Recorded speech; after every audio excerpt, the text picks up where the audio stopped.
Welcome to a brand new season of The Power Within, where we still have an hour of motivation and inspiration just for you.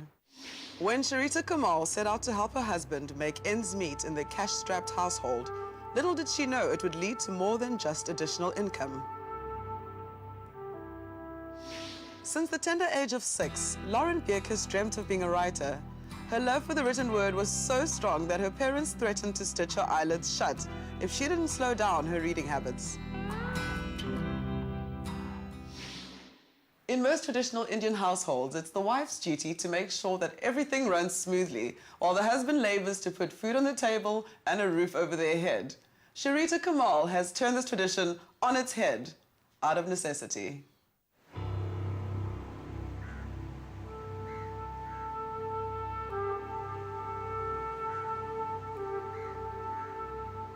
I was born in a place called Springvale, and that's close to Umhlanga Rocks in Durban. And my dad was crippled when I was born, and he was on a wheelchair.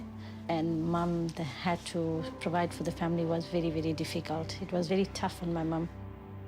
She was battling to provide a meal, and so we never compared ourselves with anybody else. You know, it was just plain accepted that you will go to school, you'll come back, you'll sit at home, you'll do your homework, and have your bath and get to bed. That was life. There was no other life. At the age of 17, I got married to Teddy Kamal, and he was an educator at that time. And I think it was expected that I will not work, that I will maintain the family. I will make sure that he's taken care of, his career is taken care of, the house is taken care of. When he comes home, he expects to have a home-cooked meal. And also, you as a woman, it was expected that you will lead the family, that you will take care. It is the husband's duty to provide the income, and it is the wife's duty to make sure that money is taken care of and that everything is provided for. And I think the trust was given to the women. But it was very difficult, very, very difficult. It came a stage where we could not make ends meet. And I was very, very concerned. But I started doing some introspection and asked myself, what can I do to contribute towards a family upliftment?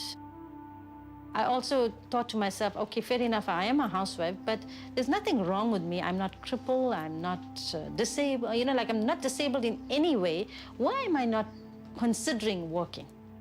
And then the challenge was to change my husband's mindset. It took my husband 2 weeks to agree, after much persuasion, to allow me to go to work. And you know, I mean, although he knew financially, he was drowning, but I think it's the Indian male pride that comes in to say, no, no. I also understood from his point of view that none of his sisters or sister-in-laws are working. None of my sisters are working. So it's like embarrassing to say he cannot provide for his wife. Now, it is an insult to the male that he cannot provide for his wife and his children. So I think it was a very big step for him to say, yes, okay, you know, you can go out and work, and to know that now his wife will be interacting with other people. It was like, you know, too much to accept. But at no stage did I ever undermine him. At no stage did I ever not respect him. The respect was always there. And I also wanted a job where when my children come from school, I must be able to be at home. Now, where can you get a job like that now? And I had to do a lot of soul searching to get something like that. And that's when becoming a financial advisor met those requirements.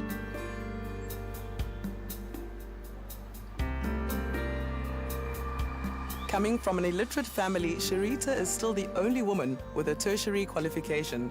She joined a large insurance company and furthered her education at Damlin College.